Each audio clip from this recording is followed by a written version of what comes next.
Salut, c'est Chloé de Chloé & Clyde et on est sur Haut-Parleur Écologique pour parler art et conviction. Et aujourd'hui, j'ai le plaisir de recevoir Manon. Salut! Ton job, c'était un peu de faire du greenwashing. Ouais, voilà. C'était comme si je faisais du bio chez Monsanto. Pour la petite histoire, j'ai fait un burn-out. Donc du coup, j'ai arrêté ce travail-là et après, j'ai monté complètement par hasard ce projet de paillettes. Moi, il y a des choses que je fais dont je me rends plus compte. Et j'ai pas l'impression de faire des trucs super exceptionnels pour l'environnement. Le fait d'en parler et de communiquer autour de ça peut que être inspirant et se dire, en fait, on peut faire autrement. Alors Manon Paillette, mais j'imagine que c'est pas ton vrai nom. Non, moi c'est Manon Pérez. Mais ça aurait été drôle, Manon Paillette. Mais j'ai les mêmes initiales du coup. C'est trop cool. Ça reste MP. Alors pourquoi je te reçois aujourd'hui ? C'est parce qu'on s'était rencontrés. Est-ce que tu te souviens quand ? Ouais, sur le off du Hellfest. Exact. L'année dernière. Ouais. Parce que t'avais un petit toutou qui est venu visiter mon stand de paillettes et puis de fil en aiguille, moi j'étais en mode mais t'as pas chanté un truc extraordinaire juste avant et donc flatteuse. C'est ça. Mais effectivement c'est UFO qui n'est pas là aujourd'hui mais qui a fait le lien finalement, qui s'est arrêté devant ton stand et on a pas mal échangé et du coup j'en ai appris plus sur ton parcours. J'en ai appris plus sur ce que tu avais sur ton stand, parce que là, les gens ne savent pas, attention, il y avait quoi ? Il y avait des paillettes et il y avait aussi tous les bijoux que tu fais. Ouais, les créations, ouais. Et du coup, c'était vachement fun. Tout le monde s'arrêtait d'ailleurs sur ton stand, c'était assez rigolo. Et nous, on est resté un bon moment à papoter.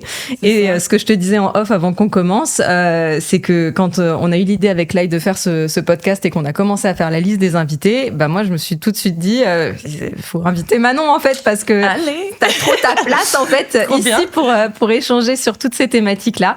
Donc si toi tu devais te présenter un peu, qui est Manon aujourd'hui et comment tu te définirais ? Comment je me définirais moi ou mon projet ? Les deux. Les deux. Alors. Les deux, ma chère amie. Déjà, mon projet Manon Paillette, c'est de la paillette itinérante. Donc, je me déplace d'événement en événement. Je suis pas make-up artiste parce que c'est un terme spécifique, donc c'est une formation particulière, etc. Donc je n'ai pas ce titre, mais je fais des make-up, on va dire génériquement, du maquillage à paillettes. Donc moi, je me dirais plus paillettiste. J'aime bien ce mot. J'invente mon propre métier, quoi. Mais c'est pourquoi génial. pas ? Mais en vrai. Ouais. Et donc du coup, j'évolue sur des événements un peu partout, et à côté, du coup, de fil en aiguille, après avoir commencé à mettre des paillettes. Je me retrouvais avec des chutes, en fait, parce que je travaille avec des petites fioles que je mets sur une palette de peinture. Et en fait, je viens tapoter mon pinceau et puis après mettre mes paillettes sur les gens. Et donc, je me retrouvais avec des chutes sur ces petites palettes-là. Qu'est-ce que j'en faisais ? Du coup, je récupérais tout à la fin de mes événements. Et par extension, j'avais des petites bouteilles de paillettes. Qui était du coup la récup à chaque fois ? Qui était la récup à chaque fois de fin d'événement. Et je me suis dit, et si je faisais des bijoux, quoi ? Genre, pourquoi pas aller tester, faire des trucs. Et puis... je suis tombée sur des lots de ressourcerie avec des moules, avec des kits de résine, parce que du coup, mes créations sont en résine. Ouais. Et donc, du coup, de fil en aiguille, j'ai continué à faire avancer dans tout un tas de petits projets annexes. Création, qu'on peut apercevoir. Exactement. Mais un petit peu de l'autre côté aussi. Je mettrai de toute façon les liens en description vers tout ce que tu fais et puis vers tes réseaux, mais on en reparlera ça de tout à l'heure. J'imagine que les paillettes, t'en as pas fait toute ta vie, non, et pas toute ta vie professionnelle. Hein. C'est ça. Moi j'ai un parcours un peu, on va dire, quand je suis en rendez-vous RH pour un poste, les RH sont souvent en mode de c'est atypique votre parcours, qu'est-ce qu'on va en faire ? Moi j'ai commencé par une école de théâtre. À la base, juste après, j'ai fait une grande générale, j'ai fait une école de théâtre. Après, j'ai fait une fac de géographie que j'ai pas terminée. Après, je voulais devenir écrivain. Donc, du coup, je suis partie en Islande et en Finlande pour écrire des récits de voyage. Excellent. J'ai été écrivain publié. Ouais, mais ça, je savais pas. Non, j'ai été publiée dans le magazine collaboratif Globetrotter. Ok, génial. Sur 2 articles, donc un article sur l'Islande, un article sur la Finlande. Trop bien. Et donc, du coup, de ces articles ont eu lieu des retrouvailles. Donc, j'ai retrouvé quelqu'un dans ma vie que je connaissais depuis longtemps avant. Et puis, j'ai eu un enfant avec cette personne. Ok. Pas forcément prévu, mais voilà, une super nouvelle qui est arrivée. Et puis, en fait, après, on s'est séparés. J'ai continué ma route. Et donc du coup, avec un petit bébé, écrire et voyager un peu partout, c'était peut-être la chose la plus pratique à faire, en tout cas pour moi à cette époque-là. Donc du coup, J'ai pris une formation en alternance et je suis devenue animatrice qualité environnement pour une boîte de TP. Donc du coup, je faisais majoritairement de l'environnement dans les travaux publics. Ouais. Et puis après, j'ai continué dans cette boîte-là, mais bon, c'était arrivé un moment. Moi, c'est ça dont tu m'avais parlé quand on a échangé. Mon boulot à la fin consistait à chercher le petit et/ou dans le code de l'environnement qui nous donnait l'autorisation potentielle de mettre une pelleteuse là où on ne devait pas avoir le droit, quoi. Donc du coup, ça a commencé un petit peu à cafouiller dans ma tête. Donc du coup, j'ai arrêté ce travail-là et après j'ai monté complètement par hasard ce projet de paillettes. Donc, oui, basiquement, tu me disais avant qu'on allume les caméras que ton job, c'était un peu de faire du greenwashing à ce moment-là. Ouais, voilà, c'était aller tirer des bouts de ficelle un peu partout sur une entreprise qui avait potentiellement les moyens d'investir dans des solutions environnementales, mais ça restait quand même un peu de la poudre aux yeux, quoi. Ouais. C'était assez... Voilà, on cachait quoi un peu, ou alors on valorisait des actions qui n'étaient pas du tout à l'échelle en fait de ce qui était potentiel de faire avec les moyens de l'entreprise. Les moyens voilà. C'est pour ça que c'est vachement intéressant. Et ça, t'as fait ça combien de temps du coup ? J'ai fait quasi 5 ans dans cette entreprise. Donc oui, t'as quand même vu bien les tenants et les aboutissants des projets, de comment les faire et de les résultats qu'il y avait à la clé, quoi. Ouais. Et donc au bout de 5 ans... T'en as eu marre, quoi. Ouais, c'est ça. En fait, pour la petite histoire, j'ai fait un burn-out dans cette entreprise et pour tout un tas de raisons, donc notamment celle-ci. En fait, c'était plus du tout en adéquation avec ce que l'environnement représentait pour moi. J'avais l'impression de... C'était comme si je faisais du bio chez Monsanto, par exemple, quoi. Il y avait quelque chose qui fonctionnait pas vraiment. Puis après, il y a eu d'autres sujets liés aussi, par exemple, à la place de la femme dans la société. J'étais maman solo et je gérais tout toute seule. Et donc, du coup, il y a eu tout un tas de trucs qui m'ont dit, mais en fait, c'est pas du tout en adéquation avec ce que je suis et ce que j'ai envie de faire. Donc, faut que je change et faut que j'aille faire autre chose, quoi. T'as claqué la porte. Là, ça va plus. Puis même dans la tête, quoi, il y a un truc qui, ça moulinait, mais ça faisait pas du bon moulin, quoi. C'était du café pas ouf à la fin, quoi. Ça moule, quoi. Donc ça a été un peu. C'est fou parce que. Dans le parcours que tu me décris là, finalement, t'as toujours un petit peu alterné entre l'artistique, le truc un peu plus dans les clous, dans les rails, et puis ensuite tu voulais repartir vers l'artistique, et puis finalement, c'est l'artistique qui a pris le pas, qui a fini par reprendre le pas. En fait, c'est clairement ça. Quand j'ai fait mon école de théâtre, ma mère est dans l'éducation nationale, et donc du coup, il y avait un peu un truc. L'école que j'avais fait, c'était une école privée qui n'était pas reconnue par l'État. Et donc, du coup, il y avait un peu un truc, oui, mais ce serait bien que tu te remettes un peu dans les clous, parce que là, t'as que niveau bac. Donc du coup, j'ai fait une licence. Si, parce que chez moi, il y avait cette petite dynamique où on fait des études qui donnent un diplôme, qui remettent dans le cadre. En soi, c'était génial, parce que du coup, fac de géographie, c'était extraordinaire. J'ai découvert des choses. Ça a été des super années d'études et d'expériences. La fac, moi, je sais que pour moi, la fac, c'est quelque chose que j'ai vraiment adoré faire, quoi. Ouais. Et après, j'ai continué d'avancer. On repart dans de l'artistique, parce que du coup, j'ai pas fini ma licence. Et donc, du coup, je suis partie parce que j'ai voulu devenir écrivain, parce qu'en fait, c'était tellement chouette d'étudier la Terre et que j'ai voulu. Mais en fait, je vais aller la voir, la Terre, parce que là, j'étudie. Je me rappelle, j'avais fait un poster des biomes de la toundra. Et je me disais, mais en fait, moi, je viens de Reims à la base, donc j'étais dans nos vieux préfabriqués, là. Je sais pas s'ils y sont encore, mais ça faisait déjà 10 ans qu'ils étaient là, donc...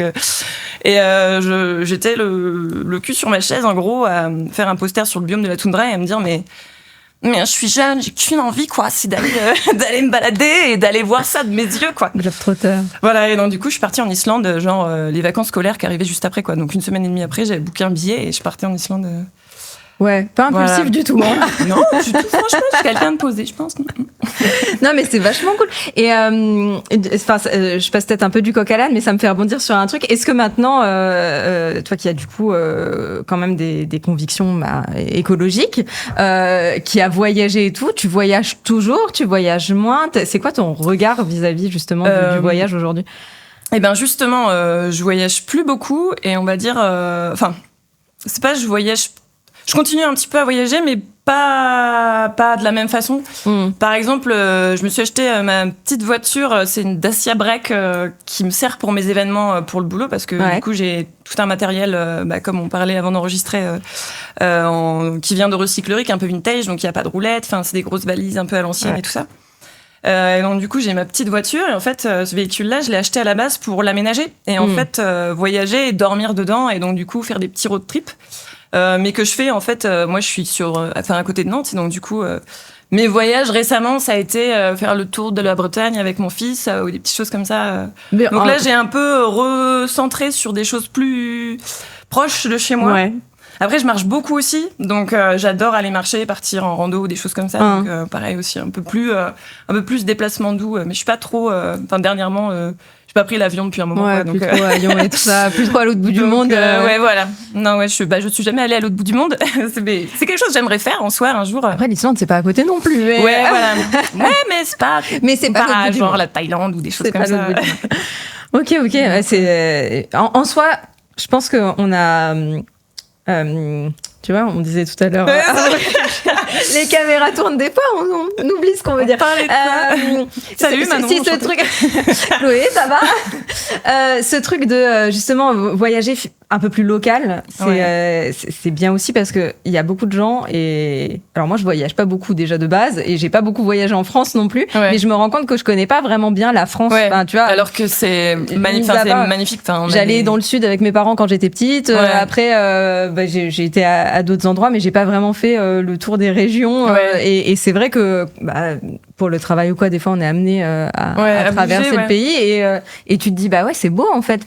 Il y a déjà beaucoup à voir ici sans forcément aller à l'autre bout de la planète.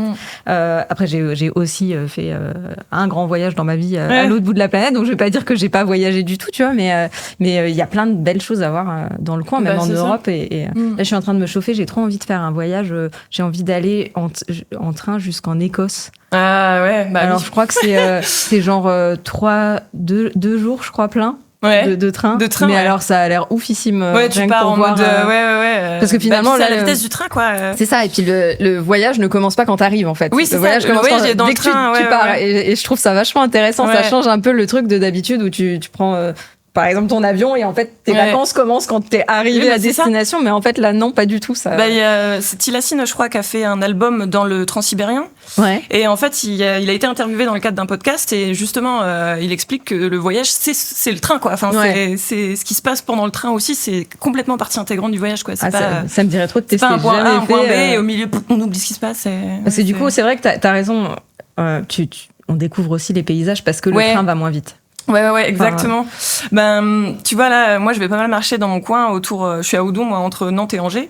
Et je vais pas mal marcher dans mon coin. Et donc, du coup, là, je suis remontée à Nantes pour repartir sur Paris. Donc, je remonte vers l'ouest pour repartir vers l'est. Et donc, du coup, je passe devant mon patelin, en fait, en train. Et donc, ça continuait vers Angers, tout ça. Puis, je voyais plein de petits chemins, et je me disais, mais je pourrais aller marcher là-bas, tu vois. Et que j'ai découvert de la fenêtre du train, en mode, mais ce spot-là, il y a des ruines là, je pourrais aller voir. Enfin. Et donc, du coup, cool. Rien qu'à cette toute petite échelle-là, j'étais déjà en train de me dire, mais ça a l'air sympa dans ce coin. Enfin. C'est vrai que ça l'ouverture, quoi. C'est ça, mais c'est clair. Et puis, reprendre le temps de faire les choses. Tu vois, on se disait qu'on allait un petit peu dévier, etc. Mais c'est bien, moi j'aime bien. Si, voilà. Je disais tout à l'heure que t'as visiblement cette conscience un peu écolo, t'essayes de mettre ça dans ton boulot actuel, dans ton projet Manon Payette. C'est quelque chose que t'as toujours plus ou moins eu, ces convictions-là écolo, ou c'est venu petit à petit? Est-ce qu'il y a eu un événement un peu marquant? Ça s'est fait comment, tout ça? Je pense que dans ma famille, ça a toujours été plus ou moins là. Alors, sur certains sujets, pas tout le temps, surtout. Genre, ma mère était plus sur le côté écologie santé. Genre le bio ou des choses comme ça. Et donc, du coup, souvent, par extension, dans le bio, on a... du coup, il y a moins d'emballage, des fois. Enfin, il y a une dimension écologique qui s'applique aussi un peu avec tout ce qui est bio. Donc, nous, c'est arrivé par ce biais-là, je pense. Après, puis c'était, on allait souvent en médiathèque ou des choses comme ça. C'était rarement des livres neufs. C'était aussi, ça sert à rien de racheter, on peut lire, et puis aller en emprunter, puis pouvoir en lire d'autres sans avoir besoin de consommer. Puis aussi, je pense, dans une démarche de budget, quoi. Enfin, bien sûr. C'est arrivé comme ça. Et moi aussi, j'ai eu ce biais-là. Aussi, moi, c'est arrivé dans ma vie presque... alors, avec une dimension d'affection pour les animaux et tout ça, pour d'abord l'homme, enfin, c'est bizarre en fait, mais et avec cette affection-là. Et après aussi pour des questions de moyens, en fait. En fait, consommer local, moi, dans mon petit patelin, il y a un verger à côté où on peut aller cueillir les fraises, on peut aller couper ses salades. Il y a ça près de chez mes parents voilà, aussi. Et c'est génial, en fait. Et, du coup, moi, j'emmène mon petit et puis on passe 1 heure dehors à cueillir des fraises et le kilo de fraises, il est à 3 €. Enfin, le kilo, c'est 250 grammes, ça doit être 8 balles maintenant dans les magasins. C'est des trucs, et en fait, on est dehors et c'est trop cool et c'est juste à côté de chez moi et c'est planté, c'est cultivé là-bas. Ouais. Et donc du coup et en soi c'est pas de transport, c'est pas en fait c'est des contenants qu'on amène. Et donc du coup il y a quelque chose, le déchet, le meilleur déchet c'est le déchet qui n'est pas produit. Donc là j'arrive avec voilà exactement. Et donc du coup moi je pense que ça a été plutôt une question à la base de budget, puis après de conscience aussi globale en fait à l'échelle de la planète. Et après avec mon boulot, plus j'ai avancé dans le boulot que je faisais avant, plus je me retrouvais dans des situations... en fait, il y avait des choses très chouettes où on allait chercher des solutions pour certaines espèces spécifiques menacées. Il y avait, quand je disais qu'on faisait du greenwashing, oui, il y avait une grosse partie qui était ça, mais il y avait quelquefois des super mises en œuvre de mesures vraiment super intéressantes. Et donc là, ça m'a encore plus sensibilisée à tout ça. Il y avait par exemple un dauphin solitaire en rade de Brest. Du coup, il y avait des mesures qui avaient été mises en œuvre pour gérer ce dauphin-là, spécifiquement pour pas qu'il y ait trop de bruit, pour pas qu'il y ait trop d'émissions turbides dans l'eau.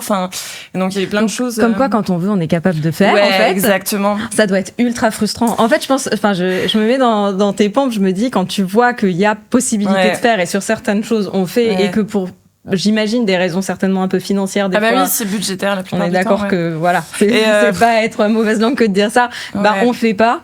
Enfin, il y a de quoi s'arracher les cheveux, quoi. Ouais, oui, c'est ça.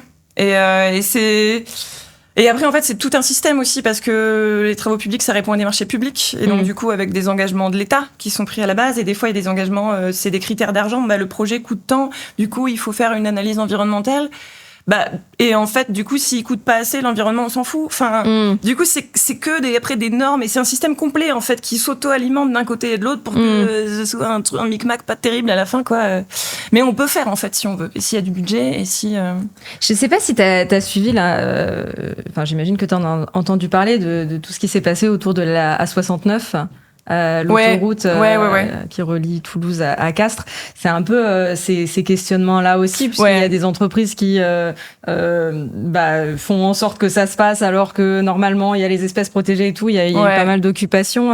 Du coup là, j'imagine qu'il y a des gens aussi qui sont dans ces entreprises-là qui occupent des fonctions que t'occupais toi dans la même entreprise. Et oui, c'est ça. Et en fait, moi j'ai en tête un projet qui s'était pas fait. Dans le scope où j'étais, moi j'étais plutôt sur des chantiers fluviaux et maritimes parce que j'étais responsable de la région Ouest, Val-de-Loire-Bretagne en gros. Et j'avais en mémoire un projet au niveau d'un port et en fait il y avait eu des micmacs parce que sur certains projets on est obligé de faire des analyses environnementales, en gros des études préalables au projet pour définir quelles espèces menacées, quels habitats spécifiques on a, quelle trame de parcours des espèces, puis aussi tout l'impact humain en fait. Là si on met une autoroute là, oui mais il y a Jean-Michel qui habite là et en fait l'autoroute passe dans son jardin, quoi. Donc aussi tout ça, il y a le bâti aussi, le patrimoine, là il y a potentiellement des vestiges archéologiques. Et en gros cette analyse permet de visualiser un peu tout ça et quantifier les impacts. En gros, si on fait telle proposition, on va impacter ça. Si on fait plutôt le projet comme ça, on va impacter ça. Choisir la meilleure solution qui évite le plus de problèmes. Après, c'était, je crois que c'est mesure ERC, éviter, réduire, compenser. Donc éviter l'impact, donc mettre le projet ailleurs potentiellement. Réduire, donc une fois qu'on fait les travaux, du coup on essaie de réduire au minimum les impacts qu'on va avoir. Et compenser les impacts qu'on n'aura pas du tout pu annuler, on va compenser, là, il y a tel habitat qu'on a détruit, on va compenser en, je sais pas, ça peut être reboisant telle zone, enlever des espèces exotiques envahissantes à tel endroit, du coup ça va être tout un tas de systèmes comme ça. Et donc du coup j'ai en mémoire un projet où il y avait des données qui avaient pas été mises dans les dossiers, et donc du coup l'analyse avait été faussée, et donc du coup on récupérait un document qui était pas forcément le meilleur, Après, il y a une autorité environnementale qui donne un avis, mais juste un avis. Ouais. Et donc, du coup, soit on l'écoute, soit on l'écoute pas, alors que c'est eux les sachants, au final, sur le sujet. Et en fait, on évite... Il y a un peu des non-sens quand même dans la façon dont ça s'organise, en fait. Et dans tous les sens, que ce soit au niveau du projet de base, que ce soit au niveau de l'entreprise de travaux, Ouais. Et on est vite perdu, quoi. Et j'imagine. Et oui, et je pense à tous les gens qui se sont retrouvés à mon poste, mais dans tous ces environnements-là, quoi, et qui sont un peu à la merci de un tel qui est mon copain avec lui. Et du coup, c'est aussi beaucoup ça, quoi. Donc, oui, mais je pense que ça a toujours été, et puis finalement, ça sera certainement toujours un peu comme ça. Il y a les histoires de copinage et de ça rapporte combien à qui, et finalement ils ferment les yeux sur des choses qui paraissent qui paraissent pas d'ailleurs, qui sont essentielles. Et tous les impacts, il y a lui, il veut se faire réélire à la mairie, donc du coup là on veut mettre tel engin dans telle zone, bah oui, mais c'est pas un pote à lui, du coup on peut pas mettre les engins là. Enfin, c'est des trucs. Non, mais c'est hallucinant en fait. Moi, c'est très certainement naïf comme réflexion, mais je me dis, l'être humain est arrivé un petit peu à un stade là où on a l'impression qu'on sait tout, qu'on maîtrise tout, qu'on a conscience de tout, et je me dis, on est en 2024, on en est encore à ces considérations-là, tu vois. À se dire ça va cacher un petit document, ou ça va pas donner le bon pour être sûr que ça se passe, ou ça se passe pas, et en fait on protège rien du tout, et puis c'est un peu cette image de la maison brûle, c'est pas grave, quoi. Ouais, c'est ça. Regardons ailleurs, là-bas ça a l'air bien. Moi j'ai découvert plein de choses qui étaient en soi super intéressantes. Enfin, j'ai vraiment découvert plein de choses sur la biodiversité et tout dans ce milieu-là, et j'ai aussi découvert tout un tas de trucs complètement absurdes. Je me dis, mais je sors de mon monde merveilleux. Oh là là, ouais, c'est vrai. le monde est comme ça en fait. Genre par exemple, les cours d'eau, c'est défini par arrêté préfectoral. On a un bout de papier qui nous dit si ça c'est un cours d'eau ou pas, quoi. Genre, il coule de temps à temps, lui, il coule potentiellement toute l'année, ou alors c'est un cours d'eau intermittent, c'est-à-dire que selon les périodes de sécheresse ou en hiver, ça coule plus ou moins. Ça dépend de si c'est un fossé, pas un fossé. Et donc, on a un bout de papier in fine qui dit oui, non, c'est un cours d'eau, quoi. C'est en mode... Donc, si d'une année à l'autre, oui, mais moi, je veux mettre tel produit dans mon champ, donc du coup, non. Mais après, en même temps, derrière, cette personne qui veut mettre des produits dans son champ, elle a un rendement à produire pour pouvoir se nourrir. Et donc, du coup... Et en fait, c'est des schémas, on peut pas dire c'est toujours la faute à lui, c'est toujours la faute de lui. On est dans un circuit et dans un système qui est complètement... tout est imbriqué les uns dans les autres. Et... C'est pour ça que c'est des questions qui sont difficiles, en vrai. Parce que souvent, on peut avoir l'impression que quand on parle écologie, si on schématise, c'est un peu en mode effectivement pointer du doigt, oh là là, les méchants industriels, ou tu vois, les méchants gouvernements, ou les méchants agriculteurs, bien sûr. Toujours. Alors qu'en vrai, c'est vrai que il y a une question, à mon sens, justement de bon sens. Mais il y a aussi comment le monde a évolué très vite en 150 ans, et effectivement comment tout s'est ramifié et entremêlé, et c'est pas parce que c'est un long chantier de tout démêler qu'il faut pas le faire. Oui, c'est ça. Mais c'est vrai que ça prend quand même du temps. Une fois qu'on met le nez dedans, on se dit mais c'est un sac de nœuds, quoi. Moi, je trouve ça terrible. Je sais pas, toi, à titre individuel, déjà, des fois, je tombe sur des infos, et tu sais, t'as vraiment ce truc de... Oh là là, mais comment on peut s'en sortir de cette situation-là? Alors, faut pas rester là dans cette considération-là, mais c'est terrible, quoi. Tu vois, genre dernièrement, là, pour parler des paillettes, par exemple, il y a eu une loi qui est passée là au niveau de la Commission européenne pour interdire les paillettes en microplastique. Oui, je voulais t'en parler justement de ça. Dans lieu. Et en fait, c'est une loi qui interdit la vente libre de paillettes sur les étals, et puis après, à plus long terme, tout ce qui est paillettes ou petites particules de plastique, genre tout ce qui est gommage et tout, dans les produits cosmétiques sur plusieurs années à long terme. Mais en tout cas, à l'heure actuelle, c'est acté sur les paillettes libres. Donc, les magasins ont le droit de vider les stocks de ce qui leur restait de paillettes, en gros. Mais en soi, ce qui est interdit, c'est la vente libre dans l'Union européenne. C'est-à-dire qu'on peut toujours commander sur des sites qui viennent de Chine des paillettes en plastique, quoi. Et donc, du coup... C'est terrible. En soi, c'est super comme mesure de limiter les microplastiques, surtout que ça autorise les paillettes en cellulose de plante. Donc, après, les paillettes en cellulose de plante, c'est pas de la paillette à 100%. Biodégradables, c'est des paillettes qui sont entre 80 à 98% de constituées de cellulose de plante. Après, ce qui donne l'effet brillant sur la paillette, ça c'est un petit peu de plastique encore toujours.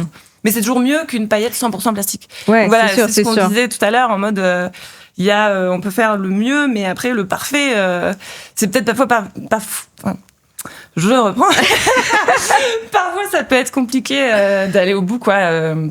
Vraiment, et puis il faut aussi s'autoriser, c'est toujours mieux que rien. C'est ça, c'est une marge de progression. C'est Fabien Olicard qui disait dans un de ses bouquins, tu sais, c'est le mentaliste, je sais pas si tu l'as déjà vu ce gars. Non. Il écrit des bouquins sur comment optimiser le temps, et dans ce livre-là que j'avais lu, il y a un moment, il dit cette phrase, presque de ce livre, il me reste une phrase, c'est celle-ci, c'est 1 vaut mieux que 0. Ouais. Genre, vaut mieux faire un truc que rien faire. Oui, et je pense que la logique est bonne, et même quand on parle d'écologie et d'essayer d'améliorer les choses, oui, c'est pas parfait, mais c'est quand même vachement mieux. Oui, c'est ça. Donc, peut-être que ça amènera plus tard à d'autres choses encore, mais au moins, il vaut mieux déjà avoir ce premier pas là, quoi. C'est ça. C'est comme sur la loi sur la fast fashion, c'est pareil. Oui, c'est ça. On n'est pas, bien sûr que les marques vont être pénalisées, tout ça. Ça veut pas dire qu'elles vont pas continuer à produire pour l'instant, mais au moins il y a ce pas-là qui est fait et on en parle. Et c'est au moins ça de fait. Et clairement. Tout à fait. Et du coup, toi, les paillettes que tu utilises quand t'as parce que t'as lancé Manon Paillette quand, du coup, le projet, il s'est fait il y a combien de temps? Alors, officieusement, c'était en octobre 2022 et officiellement avec mon nom d'entreprise, tout ça, c'est le 13 février 2023, donc ok, donc un peu plus d'un an. La veille de la Saint-Valentin. C'est un peu genre mon Valentin, mon projet, quoi. Elle est mariée aux paillettes. Businesswoman, quoi. Non, mais c'est bien, c'est bien. Et t'as toujours utilisé, du coup, des paillettes plutôt, justement, basées végétales, ou au début, t'étais... Alors, en fait, moi, j'avais je suis plutôt quelqu'un d'un peu gadget, quoi. J'aime bien avoir des petits trucs. Je passe mon temps en ressourcerie. J'ai pas forcément besoin des choses, mais j'ai un truc un peu matérialiste. C'est rigolo parce que j'avais lu une étude comme quoi le besoin d'avoir un objet, c'est lié à un besoin. Enfin, c'est des penchants affectifs, en fait. On a besoin parce que l'objet ne partira pas, quoi. Ouais, oui, t'as raison. Voilà. Bon, bref, psychologie de comptoir, bonjour. Ça va être un autre podcast. Et donc, du coup, j'avais déjà des petits pots de paillettes, puis vu que j'aimais bien ça, j'avais toujours des copains, des copines qui m'en offraient, donc je me suis retrouvée un peu avec des stocks, puis plein de couleurs, plein de trucs. Et donc, dans l'eau et du biodégradable et du microplastique. Et donc, en fait, j'ai commencé un peu avec tout ça. Et en fait, après, par la suite, j'ai acheté encore un peu de paillettes en microplastique sur certaines couleurs, sur des paillettes en fluo. Parce que ça lumière UV. Ouais, ça n'existe pas, j'imagine. Ça n'existe pas en cellulose de plante. Sur ce qui est phosphorescent aussi. Ouais. Et donc, du coup, j'étais un peu allée élargir sur tout ça. Et puis après, là, il me reste toujours de ces paillettes-là. Et en gros, j'ai une espèce de valise de présentation avec toutes mes petites fioles un peu rangées par couleur. Et j'ai encore des paillettes en microplastique, mais qui sont plus celles que j'utilise, en fait. Mais en fait, ça donne un visuel. Il y a presque 200 couleurs et je peux pas avoir 200 couleurs en biodégradable, en fait. Même si je fais des mélanges, il n'y a pas assez de couleurs en soi qui existent avec le fournisseur que j'ai. Et donc, du coup, j'ai encore un petit peu de microplastique, mais plus pour le décor. Et maintenant, les stocks que j'ai qui me restent de ça, je les mets dans les bijoux, en fait, que je fais en résine, là où c'est emprisonné dans la résine, du coup, ça se barre pas dans l'environnement, quoi. Ouais, je comprends. Donc voilà, c'est... Et alors, tout à l'heure, ça arrive petit à petit, quoi. Tu disais que t'es venue aux bijoux parce que, justement, t'as commencé par tout ce qui était make-up, c'est ça, de paillettes, et dès le départ, t'as eu ce réflexe de pas jeter le surplus, c'est ça? C'est fou, ça. Parce que j'ai l'impression que j'aurais été dans ton cas de figure. Peut-être qu'au départ, en fait, je me serais dit, voilà, ça, j'en ai plus besoin, tu vois, et j'aurais eu tendance à jeter. Toi, t'as tout de suite dit, faut que je le réutilise quelque part, quoi. En fait, j'ai eu le premier événement où j'ai monté un vrai stand de paillettes officiel. En fait, mon stand, il est né, enfin, mon projet, il est né aussi parce que je faisais du roller derby à l'époque. Ok. Et il y avait une proposition de poser des stands et tout ça, et c'est à ce moment-là que j'ai fait cette fameuse valise. Et la première valise. Voilà, la première, l'unique, qui est toujours là d'ailleurs. Et que du coup, je me disais, pour des questions, enfin, si je mets des paillettes à tout le monde, j'ai pas envie de mettre mon pinceau dans les petites fioles, c'est pas très hygiénique, ça va se mélanger. Du coup, et puis j'étais en train de zoner, et puis je vois, j'avais peint un truc, je sais plus quoi, juste avant, et je vois une palette en gros de peinture, quoi. Ouais. Mais je pourrais trop les mettre dans ma palette. Donc je prends ma petite palette. Et en fait, du coup, je transvasais un petit peu de paillettes, puis comme ça, les gens choisissaient leurs couleurs, puis je faisais mes petits mélanges sur les gens et tout. Mais arrivé la fin de la journée, du coup, j'ai proposé, j'avais plein de paillettes en vrac, et j'étais en mode, qui veut se mettre des paillettes, pour pas les perdre, puis il y avait des gens qui en voulaient, parce qu'il y avait un after après les matchs qu'il y avait eu. Et donc, du coup, il y a des gens qui s'en sont mis un peu. Puis après, j'étais un peu en mode, bon... Il me reste ça. Donc, du coup, je suis rentrée avec... à l'époque, je n'étais pas encore équipée. Maintenant, j'ai un petit entonnoir, une petite fiole pour tout bien remettre dedans et tout. Et du coup, je suis rentrée comme ça. Je les ai posés dans ma voiture. Bon, il y en a un qui est tombé dans ma voiture quand j'ai freiné. Mais l'autre était resté intact, sain et sauf. Et je me suis retrouvée, du coup, à la fin avec ces paillettes-là que j'ai remis dans une petite fiole. Puis je me dis, ça me servira plus tard. Donc, je ne sais pas pourquoi, mais ça me servira. Les premiers trucs que j'ai fait, c'est au début, mon stand commençait à évoluer un petit peu. Donc, du coup, j'étais allée chiner un peu des meubles. Donc, j'ai repeint des trucs et tout. Et les premiers trucs que j'ai fait, c'était venir coller de la paillette dessus, en fait, avec ces stocks-là. Donc au début, ça a été de l'upcycling de meubles, quoi. Ouais, c'est top. Et après, vu que je faisais quand même pas mal d'événements, j'avais toujours des petits fonds de paillettes. En soi, quand tu mets juste une couche de paillettes, il te reste de la paillette in fine, quoi. Toujours un petit peu, quoi. Et donc du coup, les bijoux, c'est arrivé parce que, voilà, ressourcerie life, quoi. Je me balade. Et en fait, il y avait une espèce d'énorme caisse. Il y avait un rayon un peu loisir créatif, quoi. Il y avait une espèce d'énorme caisse avec plein de moules en résine. Et des bidons, en fait, de chute de résine. Donc, je pense que c'était quelqu'un qui s'était débarrassé qui avait plus envie de faire ça. Et j'arrive, je tombe là-dessus en mode, c'est quoi ça? Qu'est-ce que c'est? Je mets mon nez là-dedans. Des objets à ramener à la maison. et genre, je regarde ce truc-là. Puis, et d'un seul coup, je sais pas, j'ai eu un tilt en mode, mais carrément, en fait, Mais moi, j'aime bien les bijoux un peu voyants, un peu, bon, plus discrets, mais... Oui, j'avoue, là, ça va. Dis donc, qu'est-ce qui m'arrive? Et donc, du coup, je me disais, mais en fait, je vais mettre des paillettes aussi sur des bijoux. J'ai envie de faire des trucs qui pètent, des trucs qui claquent. Et donc, j'ai commencé un peu avec ça. J'ai testé des trucs et tout ça. Et c'est parti de là, en fait. Après, j'ai intégré, du coup, les paillettes dedans. Et je me dis, mais en plus, j'ai plein de paillettes, donc je vais faire des bijoux à paillettes. Ça va être la suite, en fait, du projet. C'est vrai que ça a fait tilt tout de suite, quoi. Enfin, mais t'as vu le lien en direct. Et des bijoux, t'en avais déjà fait avant ou jamais? J'avais testé les bracelets brésiliens, mais j'étais vraiment pas douée, donc ça ressemblait un peu à rien, quoi. Oui, donc le hasard d'être tombé sur ces moules et d'ailleurs fait ça. Après, en fait, j'étais déjà dans l'installation de mon stand et maintenant moins parce que c'est compliqué à balader, mais pendant un temps, j'amenais vraiment beaucoup de déco et ça faisait un peu cabinet des curiosités, truc de Madame Irma. Mais je me souviens, t'en avais quand même quelques-unes au Hellfest, vu que j'étais restée toute la semaine, du coup, j'avais bien décoré, bien tuné un peu mon truc. Il était vraiment chouette ton stand.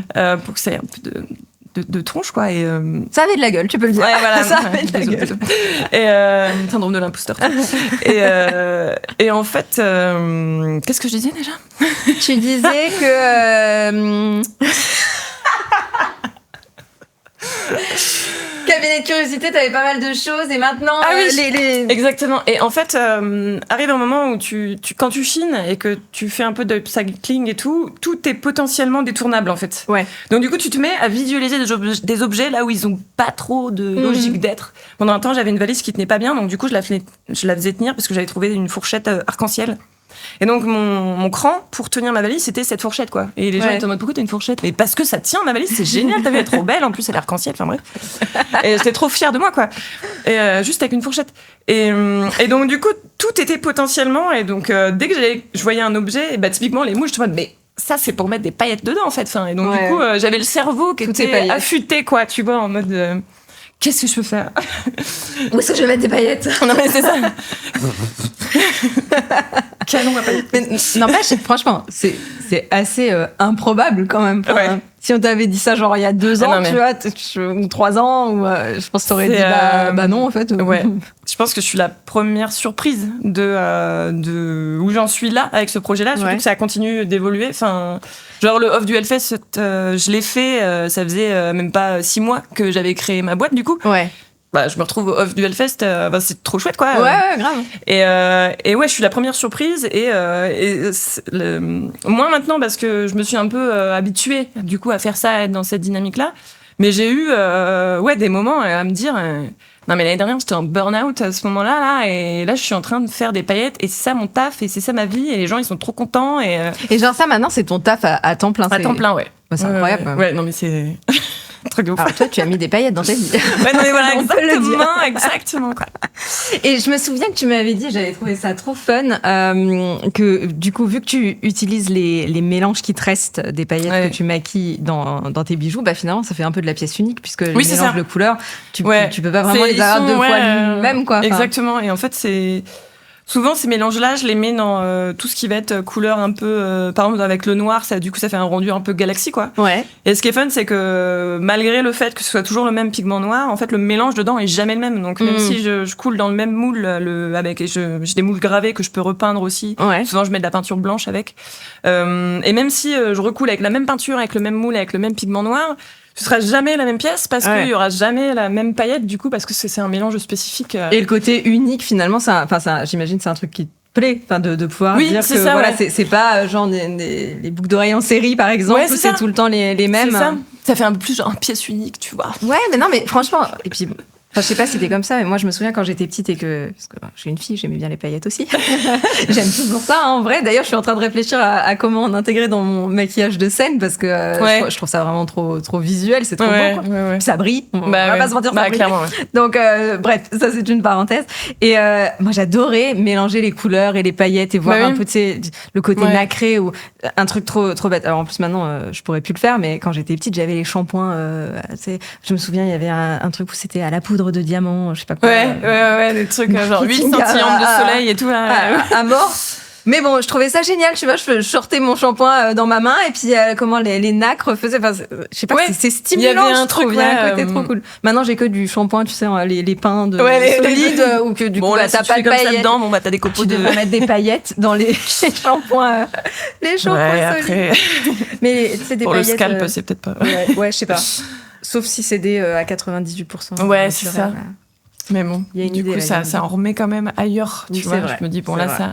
Parce que du coup, là, c'est un usage quotidien, tu vois, de shampoing, que là, ça reste quand même un peu isolé sur de la fête et tout. Ou alors, ça serait le shampoing de la fête et comme ça, t'as des paillettes dans les cheveux après. Mais il y a des coiffures maintenant, hein. Il y a des petites coiffures à paillettes et tout, C'est vachement fun, hein. Ouais. Paillettes dans la barbe, ça, c'est galère, par contre. C'est vrai, t'as fait déjà? Ouais, on me demande des fois... Des poils là partout, ça va dans tous les sens. Du coup, faut mettre de la colle à postiche, certains, c'est... Ah ouais. Et pour les gars, pour enlever ça, du coup, ça doit être... Ah bah bon courage, hein, moi je les laisse se débrouiller. Ouais. T'es sûr? Tu veux une barbe à paillettes? Tu galères après. Mettre un hashtag après, tu sais, puis Sophie, c'est ça. C'est toujours un de peu... penser à toi. Après, ils me détestent, quoi. Ouais, après, c'est eux qui m'ont voulu. Hein. Oui, c'est ça, exactement. Moi, je me dédouane complètement. Et du coup, tu fais pas mal d'événements différents. C'est plutôt quoi? C'est plutôt des festivals? Est-ce que c'est plutôt des événements privés? Est-ce que c'est un peu de tout? C'est un peu de tout, en fait. En soi, tout ce qui va être concert, festival, teuf, des trucs techno, des trucs dub que j'ai pu faire, ça va peut-être être 40% des dates que je fais. Ouais. Moi, j'évolue beaucoup dans les milieux. J'ai commencé dans le roller derby, donc je continue à évoluer beaucoup avec eux. Sur à peu près toutes les ligues de ma région. Maintenant, il y a un peu un truc... Il y a Manon Paillette qui est là aux événements derby. Oui, comme d'hab, quoi. Oui. Donc ça, c'est chouette. Après, maintenant, j'ai commencé à faire des prestations avec des entreprises. Mm-hmm.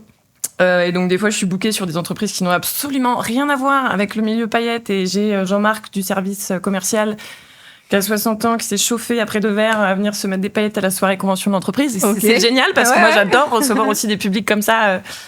C'est la première fois qu'on me met des paillettes, alors... Et au début, ils viennent un peu chauffés par les copains, puis après, ils ont un petit truc d'humilité quand ils arrivent face à moi en mode « Ah, ok, j'y suis, qu'est-ce qui va se passer ?» Et après, ils sont contents en soi. « Ah, mais c'est joli, ça brille, oh, super, merci beaucoup. » Puis tu discutes un petit peu avec eux. Il y a aussi un truc du care, tu vois, là-dedans, de prendre soin de l'autre. Ils s'assoient, tu t'occupes de la personne, et après, j'ai mon petit miroir, je leur montre, et en soi, la paillette, c'est comme ce que tu disais, ça brille, enfin, c'est rare que t'aimes pas le rendu de la paillette parce que c'est quelque chose qui met de la lumière, c'est quelque chose qui a un petit truc un peu... C'est festif, il y a c'est ça, côté, c'est associé aussi à quelque chose de la fête, quoi. Ouais, on sort un peu du quotidien ou par exemple dans un événement business comme ça... ouais, c'est un truc que... On voit bien quand les gens se lâchent un peu, d'un coup... On enlève le masque, tu sais, le masque tombe et puis on se reconnecte peut-être de manière un peu plus vraie aussi. Donc, et il y a vraiment quelque chose, surtout sur des événements comme ça, où c'est pas trop la cam, c'est ce qu'on disait tout à l'heure, où on est habitué à être un peu dans nos microcosmes. Moi, les événements dans lesquels j'évolue, par exemple, ce qui va être les événements derby, j'évolue pas mal en milieu queer aussi, où la paillette, elle est très présente et très acceptée. C'est un truc plutôt classique, quoi. Ouais. Et donc, du coup, de me retrouver des fois dans des événements où c'est pas du tout la cam, c'est sympa aussi, quoi. D'aller sur d'autres types d'événements.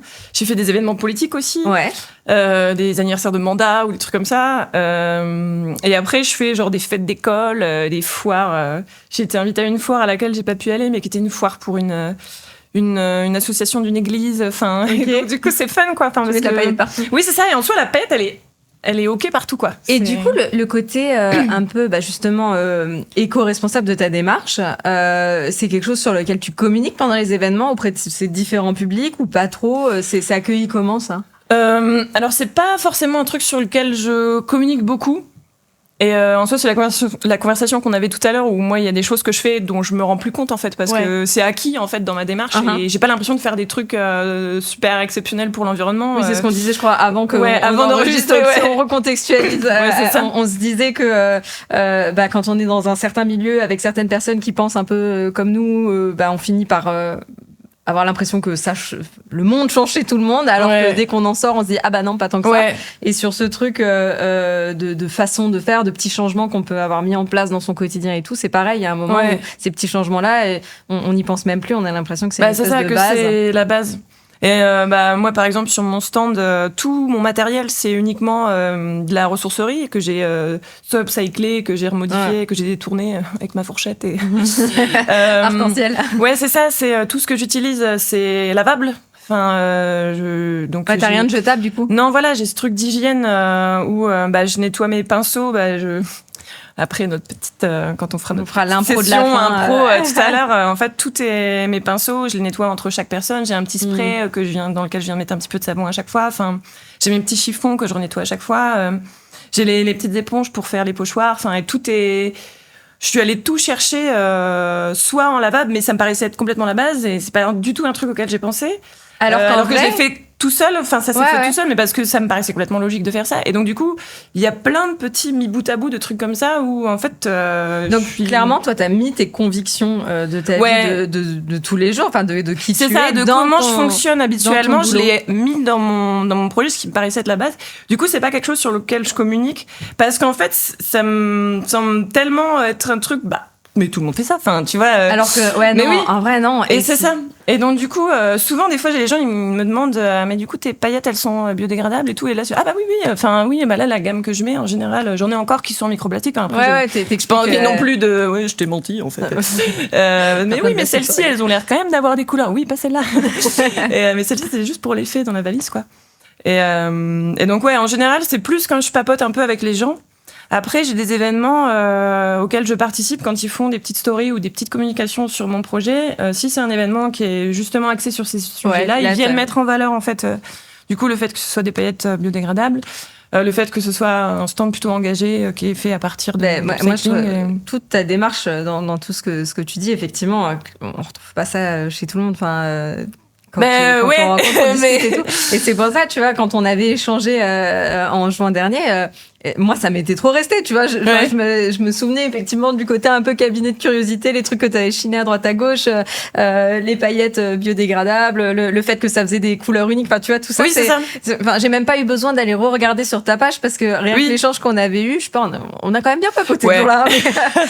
Le chien devenait dingue. C'est clair. Mais c'était ultra intéressant parce que justement, c'est assez. En soi, c'est un peu triste parce que ça reste encore assez unique comme démarche. On la voit pas partout, mais donc c'est triste que ça soit pas encore très répandu et que ça soit pas la norme. Mais c'est ça trop arrive, de l'espoir, quoi, je trouve. Mais ça arrive aussi quand même de plus en plus. Enfin, j'ai l'impression que il y a quelque chose qui est en train de se faire. Enfin, du moins, après, encore une fois, je dis ça, mais je suis quand même dans mes petits microcosmes de créateurs et puis de créateurs qui m'inspirent, du coup, qui sont dans la valorisation. Mais je pense que je pense que les choses changent un petit peu. Après, je sais pas si t'es comme moi. Moi, je suis une grande impatiente, donc c'est toujours trop lent à mon goût, tu vois. Dès que j'en sors un peu et que je me dis, ah oui, non, pas du tout. En fait, je sais pas. Moi, un des trucs que je supporte plus, c'est aller quand je dois aller dans un supermarché, par exemple, un hypermarché, et je regarde et t'as du plastique, de l'emballage partout. Enfin, c'est terrible, quoi. Et je me dis, mais la quantité phénoménale qu'il y a juste dans cet hypermarché, multiplie ça par le nombre d'hypermarchés ou supermarchés qu'il y a partout. Enfin, c'est astronomique. Et du coup, c'est des choses où encore je me dis, ça va passer vite. Ouais, mais c'est ça. L'autre jour, j'ai ma mère qui avait gardé mon fils qui ramène une boîte de gâteaux. Trop cool. Enfin, c'est des petits gâteaux qu'il aime bien. Et en fait, il y avait une boîte en carton dans laquelle, il y avait un sachet en plastique qui emballait des pochettes de 2 sachets de gâteaux qui étaient emballés dans des petits sachets en aluminium individuels. Ouais, mais oui. Non, mais... Tu sais, à la fin, t'as mangé ton gâteau, t'as ça de... Non, mais c'est des lingots d'or qu'il faut protéger à ce point-là. Enfin, je me dis, c'est un vieux gâteau industriel en plus. Mais bien sûr. Et on a 3-4 couches de déchets autour... dont il n'y aurait pas oui, c'est ça. Et en fait, mon petit était trop content parce qu'il adore ces gâteaux-là, il est trop bien. Mais pourquoi il y a besoin de mettre autant de... Mais là, on s'éloigne un petit peu de tout ce qui est artistique, mais il y a un retour aussi de la consigne qui se fait en ce moment. Moi, je trouve ça génial. Oui, mais encore une fois, c'est une histoire de bon sens. Bah oui, c'est ça. J'avais une conversation avec mon père là-dessus l'autre jour qui me disait, ah oui, mais faut pas revenir en arrière. Je me disais, mais non, mais c'est pas revenir en arrière, en fait. Suremballer les choses comme tu l'as décrit là, c'est pas le c'était ça, aller en arrière. Enfin, mais oui, du coup, c'est revenir en avant. Enfin, je sais pas s'il faut trouver une autre prononciation. Mais parce que là, c'est aller en arrière. Quand tu fais le suremballage, ça vient du coup des aires industrielles et de. Mais bien sûr. Plastique, c'est fantastique. Enfin, non, mais vraiment. Dans ma tête, en vrai, c'est le passé maintenant. Oui. Enfin, en tout cas, après, bon, c'est très consensuel comme discussion parce qu'on est d'accord, toi et moi, mais on est dans notre propre microcosme. Mais en vrai, c'est un peu. Faut prendre conscience, je pense, de ces choses-là. C'est vrai que c'est plus actuellement, on n'a plus besoin de tout ça. Puis après, moi, je vois dans ma démarche, ça, je l'intègre, par exemple, sur les bijoux, parce qu'en soi, le maquillage à paillettes, une fois qu'il est nettoyé, tu peux récupérer les paillettes à la limite, un peu galère. Mais c'est ça. Je vois sur les bijoux, moi, quand je vends des bijoux, je dis toujours que c'est réparable à vie, en fait. Les gens, ils ont mes coordonnées, et s'il y a un truc qui casse, en plus, en général, la résine, ça reste assez solide. Ce qui casse, c'est souvent au niveau des fermoirs, ou alors ça se décolle, des petits trucs comme ça, et qui sont du coup un petit peu indépendants des matières que j'utilise. Et donc, du coup, moi, je suis toujours, tu me le renvoies, ou alors on se capte à un moment ou un autre, et je te le répare parce que c'est tout le temps réparable, quoi. Enfin, c'est une trop bonne logique. Mais ça encore, c'est pareil. Il y a plein de gens qui le font pas. Non, c'est clair. Et c'est pour ça que je trouvais ça intéressant, là, sur les premiers épisodes de podcast, on a eu des invités, on a forcément axé ça beaucoup art, mais musique, musicale. Et tout cet aspect, justement, artistique, mais artisanal aussi, puisque finalement, tu fais avec tes mains. Avec la matière première, en plus. Et avec les matières premières. C'est ultra intéressant aussi, parce que ça montre à quel point je trouve ça peut être inspirant. Et ça, avec Clyde, on y croit beaucoup, que l'art peut vraiment faire changer les choses et donner une impulsion un peu, tu vois. Les artistes sont souvent un peu précurseurs de ces choses-là. Et je pense que ce soit nous, en tout cas, c'est ce qu'on essaie de faire avec notre musique ou nos clips et tout ça. Toi, avec les bijoux, les maquillages, le fait d'en parler et de communiquer autour de ça peut que être inspirant et se dire, en fait, on peut faire autrement. Il y a possibilité. On parlait avant de commencer de Berg. Enfin, eux, ils ont été carrément jusqu'à la loupe, tu vois, dans la guitare. Mais trop bien, quoi. Mais comme quoi, c'est faisable. Oui, c'est ça. Par contre, c'est plus chiant. C'est sûr que toi, quand tu dois récupérer toutes tes petites paillettes et machin, les premières fois que t'avais je t'imagine trop dans ta avec voiture mes trucs en mode, mais comment je vais faire? Et ça tombe, et je crois là. C'est galère de ouf. Oui, mais après, tu trouves des solutions. Après, en soi, du coup, j'ai mon petit système maintenant qui fonctionne. Ça rend le truc. Ça remet la créativité au centre de tout ça. Et en soi, c'est aussi super intéressant parce que si c'est un projet qui te tient à cœur, ça te challenge aussi sur des trucs. Et donc, du coup, c'est toujours assez gratifiant. Après, quand tu trouves des solutions, t'as toujours un truc en mode oh, je suis fière de moi. Non, mais c'est ça. Mais Et puis, en vrai, ça devient fun. Ça, on en avait parlé aussi dans un épisode. Je sais même plus lequel c'est, par contre, mais remettre le. Je crois que c'était avec Berg aussi. Remettre le côté fun. C'est pas forcément. La contrainte n'est pas forcément synonyme de galère absolue et genre à s'arracher les cheveux. Ça veut pas dire que tout est tout le temps bisounours, quoi, clairement pas, mais par contre on peut y trouver un moyen de se surpasser, de trouver d'autres manières de faire, de trouver un peu la faille dans le système, tu vois, et puis essayer d'y aller, et je trouve ça ultra intéressant. Et c'est vraiment cool. En vrai, c'est vraiment cool. Du coup, si je repense là au festival, et c'est quelque chose que enfin, toi, tu m'as dit que tu étais très consommatrice, par exemple, de podcasts. Est-ce que tu as été aussi très consommatrice de musique? Est-ce que tu en as fait beaucoup avant de lancer ton activité? Pour tout ce qui était concert, festival, moi je suis bénévole à Jazz in Marciac depuis quelques années, donc je consomme plutôt du côté bénévole que j'aime bien. Ouais. Après, là récemment, je suis plus moi sur des concerts en général. J'aime bien le côté festival, mais arrive un moment où c'est un peu intense. Et du coup, moi après... Version Manon Payette, il y a un truc, c'est assez agréable parce que j'ai l'impression qu'il y a quand même une prise de conscience au niveau des festivals sur l'environ que je trouve qui s'améliore. Ouais, tu sens ça? Moi, je sens ça. Je le sens que ce soit moi quand je vais sur des événements, et après je pense festival, mais ça peut être du coup festival d'autres univers que de la musique ou des choses comme ça. Je vois qu'il y a vraiment une évolution et une prise de parti sur des sujets environnementaux et aussi sur tout un tas d'autres sujets qui vont être sociaux aussi, sociétaux. Je vois aussi sur tout ce qui est l'inclusion, sur tout ce qui est la place des femmes, tout ce qui va être les violences, tout genre de choses. On en a parlé avec Ludo dans le dernier épisode. Effectivement, c'est cool si toi aussi, tu vois, ça fait déjà 2 avis qui corroborent dans le même sens sur une évolution à ce niveau-là. Il y a vraiment un truc qui se met de plus en plus en place à ce niveau-là. Enfin, en tout cas, moi, dernièrement, je vois ça. Même les événements sur lesquels je suis conviée. Après, encore une fois, je suis quand même beaucoup sur des événements avec des microcosmes un peu dans des univers qui sont déjà plutôt engagés sur ces sujets-là.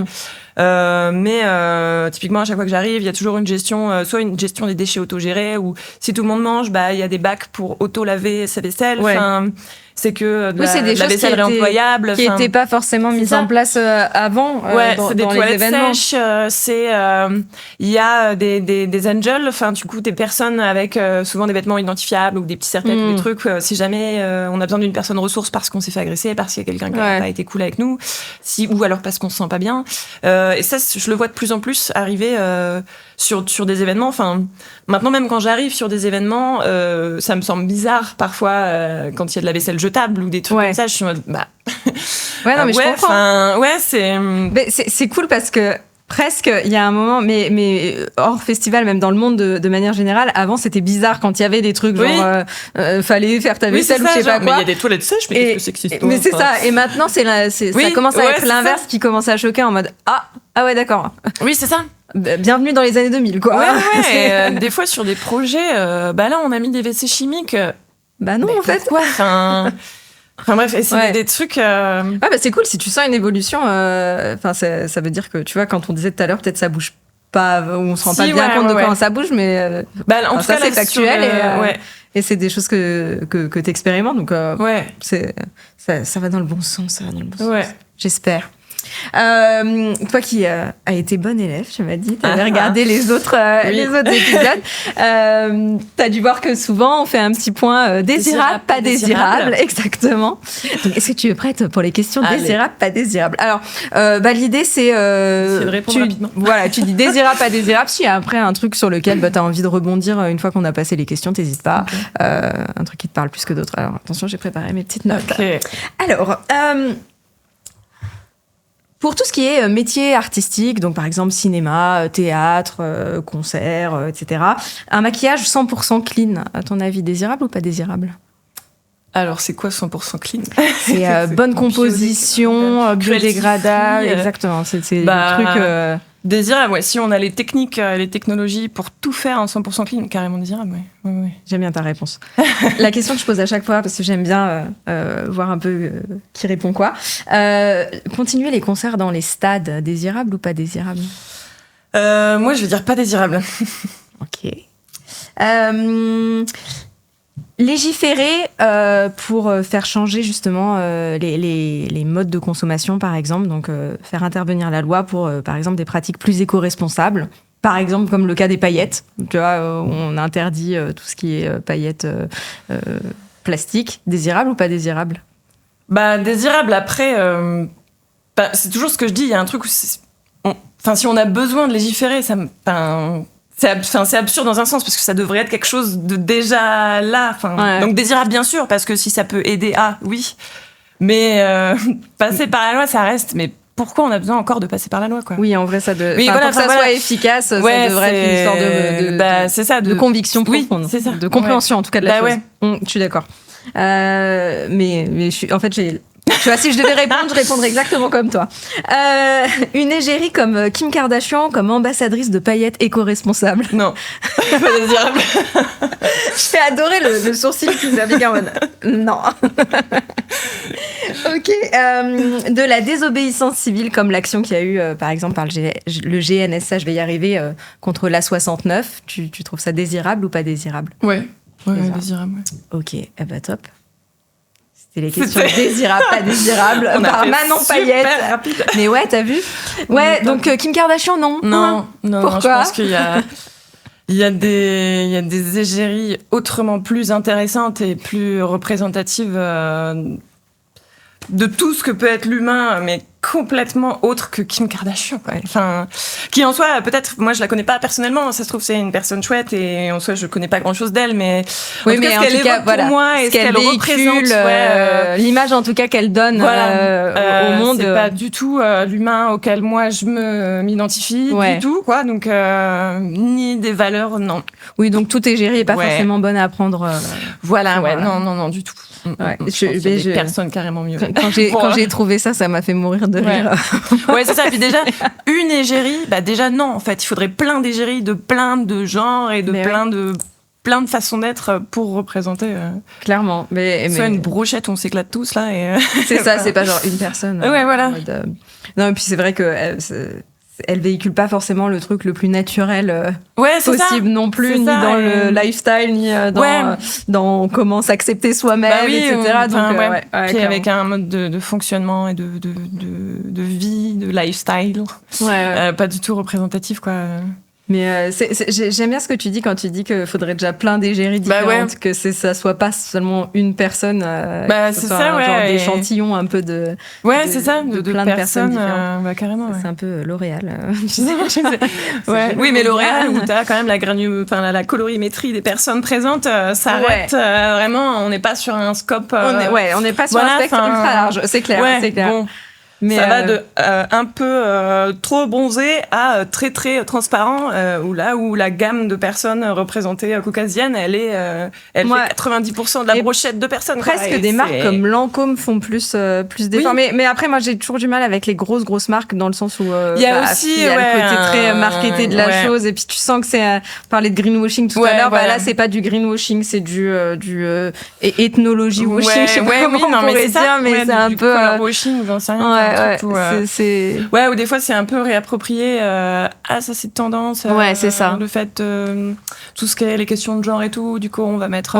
Ça. C'est vrai que c'est un peu c'est compliqué quand ça rentre dans la sphère. Justement, encore une fois, de tout ce qui peut potentiellement rapporter de l'argent. Oui, c'est ça. On perd un petit peu la. C'est ça, il y a la fiche du produit, ça va être des personnes représentatives de personnes non genrées, par exemple. Et après, il y a le défilé de mode, je crois que c'était Yves Saint Laurent, par exemple, qui avait fait une affiche sur ça. Et après, il y a le défilé de mode qui arrive 2 jours après, et c'est que des grandes mannequins que ça magnifiques, qui ont l'air très cis-normés, en tout cas, et du coup, complètement en porte-à-faux par rapport en fait, ça manque de cohérence après. Il y a de la récupération. C'est vrai que ça. Et donc, toi, les concerts dans les stades, je voudrais rebondir encore là-dessus. Non. En soi, je pense que pour les personnes qui sont très très fans de grands groupes qui du coup se produisent dans des grands stades, ça peut être très très chouette. Moi, je suis plus team petite salle, alors pas trop petite non plus parce que sinon on est vite comme des sardines là-dedans, comme dirait un certain Patrick. Et donc du coup, moi j'ai une très très mauvaise expérience des concerts en stade. J'ai fait un seul concert en stade, c'est au Parc des Princes quand System of a Down s'est reformé. D'accord. À l'époque, et moi j'ai vécu une agression sexuelle là-bas. Ah oui. Donc, et donc du coup voilà, c'est des milieux où dans les plus petites salles il y a. Alors en soi, ce que je veux dire est aussi potentiellement complètement faux, mais j'ai la sensation que dans des grosses structures comme ça, il y a aussi un peu des gens qui viennent, qui ont que ça intéresse pas spécialement. Genre, je pense sur une autre échelle au Hellfest où il y a une voiture qui a été arrêtée après le festival où ils ont retrouvé 500 téléphones volés dedans. Il y a des gens qui viennent parce qu'ils savent qu'ils vont trouver des pigeons, en gros, quoi. Et donc, du coup, moi, c'est ce côté-là qui me dérange. Et aussi le côté la machine, quoi. Pour moi, je trouve finalement que tu peux retrouver aussi dans le cadre de festivals, comme tu disais là. Ouais, c'est ça. Et en fait, plus c'est gros, plus c'est gros, plus ça part en steak, quoi. Enfin, et je trouve que c'est un peu le je trouve que les concerts dans les stades ou les très très gros festivals, c'est un peu l'antithèse presque de l'art ou de la musique ou des concerts ou des choses comme ça. Je trouve que c'est les world boss de la consommation, quoi. Tu vois. Non, je vois ce que tu veux dire. Ouais, qui ont un côté du coup. C'est des énormes machineries, quoi. Et puis des fois il y a des spectacles, puis hop, il y a plein de confettis qui tombent partout dans la salle, et puis après il y a des tonnes de déchets générés juste pour un soir, plus les gens qui viennent de partout et les transports que ça génère. Enfin, et j'étais au Hellfest, sur mon stand, j'avais des Chinoises qui sont passées. Enfin, et donc j'ai eu je pense, rien que à ma petite échelle de mon petit stand à moi, je pense que j'ai eu peut-être 20 nationalités différentes sur mon tout petit stand à moi. Et donc quand ça brasse comme ça d'aussi loin. Ouais, l'impact carbone, rien que des gens et aussi de la structure, quoi. Sur le off, là, il y avait des gens qui passaient avec leur caddie. Il y avait des mecs, ils avaient un caddie dans chaque main, blindé, et c'était juste un seul gars, quoi. Et lui, il venait faire ses courses, puis en fait, il y en avait genre 200 autres que sur ce magasin-là, quoi. Je me dis, au cumul, puis après, toutes les tentes qui avaient été laissées en vrac, enfin. Donc après, là, j'ai un peu extrapolé sur les festivals, tu vois. Mais, non, mais en fait, je vois. Dans les stages, je trouve qu'il y a cette dynamique-là aussi, un peu, les déchets partout par terre, enfin. Il y a une éducation. Enfin, moi, j'ai l'impression qu'il y a deux problèmes. Il y a l'éducation à faire des gens, parce que clairement, en France, en plus, on se rend bien compte de ça, qu'on sait pas trop nettoyer derrière nous. Ça, c'est compliqué. Mais peu importe. Enfin, ça va jusqu'à la salle de cinéma. Hein. C'est pas clairement. Juste les stades, clairement. De ouf. Mais donc, il y a certainement un état d'esprit à changer vis-à-vis de ça, et effectivement, des grosses structures et de faire venir autant de monde au même endroit. C'est vrai que c'est dur à trancher. Moi, j'aurais tendance à dire comme toi, tu vois. J'aurais tendance à dire pas forcément désirable. Mais après, ça reste des... C'est ce que je dis aussi, c'est des fois il y a des choses dont on n'a pas besoin, qui sont inutiles, qui vont générer des déchets, mais en fait qui vont générer du rêve et qui vont générer des trucs extraordinaires. Et en fait, c'est quoi le prix de ça? Mais en fait, si on fait rien qui nous fait plaisir non plus, je sais pas s'il y a forcément besoin, tu vois, du gros truc pour forcément. Oui, alors il y a pas forcément rêve. besoin, mais je pense que si t'es très consommateur de ça, je pense que c'est là que la question devient un peu compliquée. Si tu vas une fois voir une expérience intense du groupe dont t'es le plus fan absolu et tout, je pense que c'est un autre ratio. C'est aussi comment tu consommes ce genre d'expérience-là, tu vois. Si t'es tout le temps à des concerts en stade, 2 fois par mois, c'est un peu naze, tu vois, je sais pas comment dire. Après là, c'est de l'échelle individuelle. En vrai, c'est presque sur l'échelle. Oui, j'avoue, en fait. Tu vois, parce que si tu fais toi seul un seul concert de temps en temps, c'est sûr, c'est rien, mais bon, le reste des concerts en stade continuent à se faire, que tu ailles ou que tu ailles pas. Vrai, donc c'est plus la machine à peut-être revoir ou peut-être qu'il y a un moyen de faire en sorte que les concerts dans les stades soient moins polluants et en termes de déchets générés. Mais bon, après, c'est ce qu'on avait dit dans d'autres épisodes. La grosse majorité, c'est le transport des gens. Donc c'est ça. Il y a quand même un aspect individuel fort. C'est sûr que ça dépend comment t'y vas aussi, tu vois. Tu vois, moi, il y a un groupe dont je suis fan absolu, MPL, tu vois, je suis fan de leur groupe. Et là, quand ils tournent, ils ont mis en place sur leur site de réservation de concerts une plateforme de covoiturage qui est disponible directement sur leur site. Et à chaque fois, avant des concerts, coucou les copains, ils font des petites stories, ils mettent en mode du coup, on a mis en place la plateforme de covoiturage pour le concert de là, n'hésitez pas à aller vous inscrire, et ils repartagent ça, tu vois. Et c'est directement accessible sur leur site. Et moi, je suis en mode, mais la base. Mais tu vois, voilà. Déjà, j'étais fan, maintenant, c'est encore plus fan. Mais c'est trop bien parce que ça, c'est une manière intelligente de faire changer les choses. Parce que ça, en plus, ils proposent déjà une solution. Donc, donc c'est trop cool. C'est un des trucs dont on avait déjà discuté quand on fait des tables rondes avec des gens. Et c'est des choses qui, des fois, se mettent en place tout seul. Enfin, moi... moi j'adore Pink, tu vois, donc à chaque fois qu'elle passe, je vais la voir en concert. Et je suis dans les groupes de préparation des concerts, quand ils font des trucs et tout. Et le nombre d'annonces que je vois passer en mode je pars de telle ville, qui veut faire un covoit avec moi, ou venez. Il y a carrément des gens, ils ont loué un bus, s'il te plaît. Moi j'étais l'organisation top niveau, tu sais, ils sont regroupés, ils ont vu combien ils étaient, ils ont loué un bus, un truc de fou. Et en vrai, c'est ce qu'on disait encore tout à l'heure, c'est quand on veut, on peut. Et finalement, c'est certainement une question de budget, c'est sûr. Mais aujourd'hui, c'est un petit peu aussi comme ça que les choses avancent. Et si ça peut être un biais pour faire changer les choses, go, faut y aller. Donc, il y a plein de bonnes idées là-dedans. Alors, qu'est-ce qu'on pourrait te souhaiter pour la suite de ce beau projet qui est Manon Payette ? Est-ce que t'as des choses à venir, là, des choses sur les rails ou des choses que t'aimerais mettre en place Et ben là, je suis en train de partir sur un nouveau projet. En fait, ça fait 1 an, du coup, un petit peu plus d'1 an là, que je mets des paillettes sur les gens et que du coup, il y a quelque chose de... C'est toujours très agréable, en fait, d'avoir ce moment où je mets les paillettes et les gens sont contents, mais c'est assez court, en fait. Et du coup, on papote un peu avec les gens, puis après, c'est fini. Bon, bonne soirée. Un peu frustré, quoi. Ouais. Et donc là, je suis en train de partir sur un projet un peu plus de... Je sais pas comment trop l'appeler, de valorisation du corps. Ouais. Et du coup, un projet où moi, je fais un peu de photos aussi à côté. Ah, ok, cool. Ouais.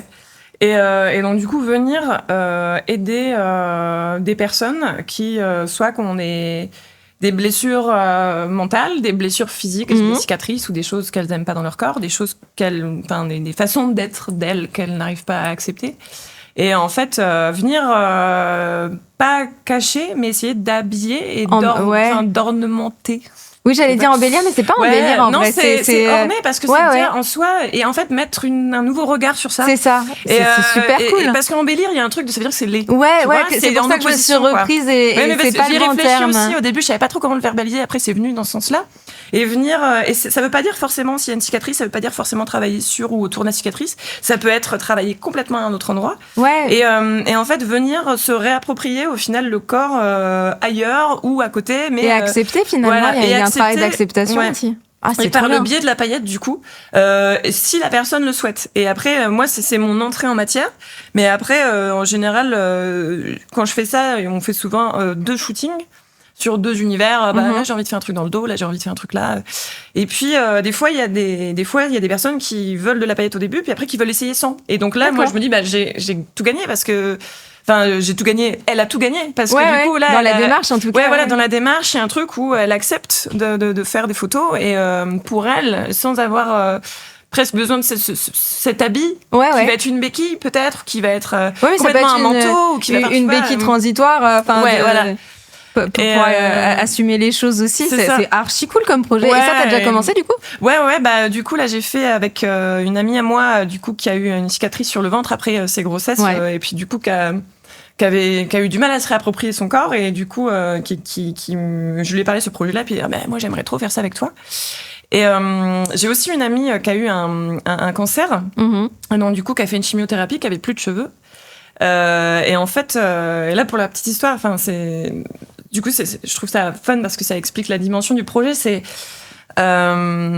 en fait le jour où on devait faire le shooting, elle voulait qu'on paillette son crâne. Et le jour où on devait faire le shooting, elle était fatiguée parce qu'elle avait eu un traitement pas longtemps avant, donc on a annulé un petit peu au dernier moment et elle s'en est voulu. Je suis désolée et tout. Désolée d'avoir un cancer.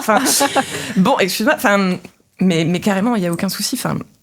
Et donc du coup, et après elle savait pas si elle voulait rebooker et tout, puis elle était un petit peu mal à l'aise vis-à-vis de ça. Oui, parce qu'on devait faire ça, je suis un peu désolée, mais non, te prends pas la tête. Et après elle m'a dit quelque chose, elle m'a dit et en soi j'ai pas envie que ce soit ce qui reste au final. Maintenant que c'est passé, que du coup elle a fini son traitement, elle est en rémission, et maintenant que c'est passé, moi je veux pas au final qu'il y ait de traces en fait de ce truc-là. Et j'espère que toi ça te va. Elle fait par contre j'aimerais bien en faire plus tard, mais quand j'aurai mes cheveux et tout. Et moi je suis en mode mais génial en fait, parce que moi mon projet c'est de valoriser toi quand t'es bien et quand t'as envie de faire quelque chose. Et donc du coup la suite logique c'est absolument pas qu'on fasse un shooting parce qu'on avait dit qu'on en ferait un, mais que toi là t'es plus dispo. Moi ce qui est génial c'est qu'il y a déjà eu un step où tu te dis en fait non, là j'ai envie de le faire, mais quand je me sentirai bien et tout. Mais là on est dans le step supérieur de ce projet là, du coup tu vois. Du coup là ça va, et du coup non, j'ai envie de faire un truc où ça reste pas, et là j'ai trop envie de me sentir belle et de faire ça, et moi je t'en mode mais trop bien, tu vois, et même sans avoir rien fait, on était déjà allé dans autre chose quelque chose qui avait travaillé en et donc, arrière. Du coup, que des moments comme ça. Et donc voilà, partir un peu plus sur des projets comme ça où du coup tu prends plus le temps avec la personne, où il y a un vrai échange. Et moi, je suis vraiment en mode format. Soit je vais chez la personne, soit elle vient chez moi. Je vais peut-être avoir un petit studio. Et c'est un mode, en général, on book une journée, on mange ensemble, café, enfin tranquille, on est entre individus et on papote et on se marre. Et puis après, on fait des photos. Et puis les photos, la personne en fait ce qu'elle veut. Après, soit elle les diffuse, soit elle les diffuse pas. Enfin. Et c'est trop chouette. Franchement, c'est un super projet. Voilà. Donc ça, c'est step 2. Et ben écoute, on en reparlera quand tu feras une exposition avec celles qui voudront être les égéries, tu sais. Oui, mais exactement. Mais en soi, là pour le coup, c'est des égéries intéressantes. Super. Et on peut te retrouver du coup sur les réseaux. Les réseaux, Alors, t'en as plusieurs. J'ai un Instagram, j'ai un Facebook et j'ai un site aussi en ligne. Donc, je vais mettre tous les liens en description. Ils y sont déjà, puisque vous regardez la vidéo. Allez. Donc, allez voir ce que fait Manon, parce que ça vaut vraiment le détour. D'ailleurs, moi, j'ai fait un petit tour quand on s'était rencontrés sur ton site pour regarder un petit peu. Il y avait plein de petites choses, notamment des boucles d'oreilles que j'avais vues, que je trouvais vraiment bien. Donc, je les ramène la prochaine fois. Je vais aller refaire un petit tour sur le site, clairement. Comme tu le sais, on finit toujours par une petite impro de la fin. Alors avant de faire cette impro, je voulais te remercier d'avoir fait la route de Nantes c'était un plaisir en train, c'était éco-responsable, bravo. Plaisir d'offrir. Non, c'était vraiment super chouette d'avoir accepté l'invitation, d'être venu jusqu'ici pour en discuter. Merci de m'avoir invité. Avec grand plaisir. J'ai fait mon baptême de podcast en solo avec toi. Moi aussi. Donc, tu vois. Donc c'est premier podcast ever. Et ben voilà. Donc finalement t'as vu, ça s'est bien passé. Ouais, c'est clair. Et je trouve que ça va, on a gardé quand même plutôt bien le fil des choses. Donc comme tu l'as vu sur les impros de la fin, d'habitude ça se fait en musique, mais on va pas te donner une guitare, quoique ça se trouve tu joues bien la guitare. Je fais un petit peu de banjo moi. C'est vrai. Ouais. Mais on va garder le même principe, c'est-à-dire que du coup, tu vas pouvoir tirer au sort une de ces émotions liées à l'écologie, et ensuite, tu vas nous faire un super petit make-up paillette. Je peux ? Bien sûr. Alors, je prends 4. Motivation. Oh, tu es la première à avoir eu quelque chose de positif. C'est le jour de mon anniversaire, c'est pour ça que j'ai fait ça. C'est vrai. Super. Et du coup, je te laisse un peu le choix. Est-ce que tu veux faire, parce que on va avoir la chance, et Clyde et moi, de passer sous tes pinceaux. Est-ce que tu veux faire motivation sur lui et moi? Est-ce que tu veux faire un truc sur moi, un truc sur lui? Je suis en train de réfléchir. Qu'est-ce que je peux faire avec ça? Écoute, comme vous préférez. J'ai pas vraiment de. Ça peut être compliqué d'en faire 2 différents. Après, ça peut être quelque chose qui se suit aussi, si tu veux faire un espèce de. Je ne sais pas. Tu veux tirer au sort un deuxième? Ouais, peut-être. Ok, alors, je te laisse tirer au sort un deuxième. Allez, le 3. Désespoir. Ah bah tu vois, comme ça t'as les deux penchants. Okay. Et ce que je te propose, c'est que tu choisis sur qui tu veux faire quoi. Okay. Et après, comme ça, on devinera qui a eu le désespoir et qui a eu la motivation. Ah ouais, super. Et ben encore merci. Merci. Plein d'être venu. Et puis on va passer aux paillettes. Oh, carrément.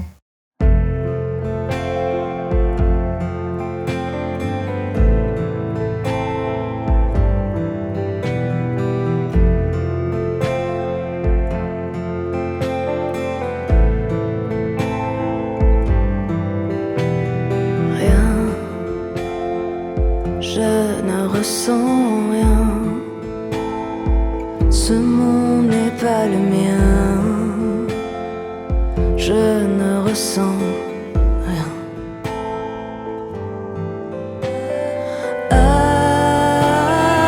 Face à l'infini, je suis bien plus petit que rien. Pour l'univers, on est bien commun. On est rien et tellement à la fois.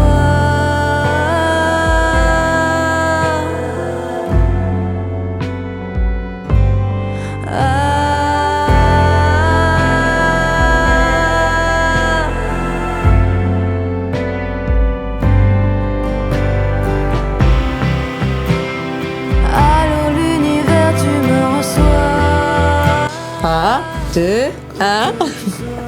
Oh, trop bien. Trop chouette. Alors laisse-moi deviner. Bah moi je sais lequel j'ai. Oui, la motivation. Bah oui, j'ai la motivation. Moi. T'es prête? Ouais. Ah, on n'est pas dans la lumière. Non, Faut qu'on recule. Par là, je pense. Voilà, je pense qu'on est bien là. Non, c'est trop chouette. C'est beau, hein? Ah ouais. Ça me va bien d'avoir la motivation. C'est Comme je trop disais, rigolo. j'écris que quand je suis... Ouais. C'est plus ces couleurs et moi, Ma couleur préférée, c'est le jaune. le vert, c'est J'adore. plus moi. Trop chouette. Je crois qu'on arrive à bien se placer. Je crois qu'on verra bien au Je cadre. sais pas, mais sinon, on a celui-là. Ouais, c'est vrai. On va faire une photo Le soleil, avec moi. c'est mon truc. Ouais.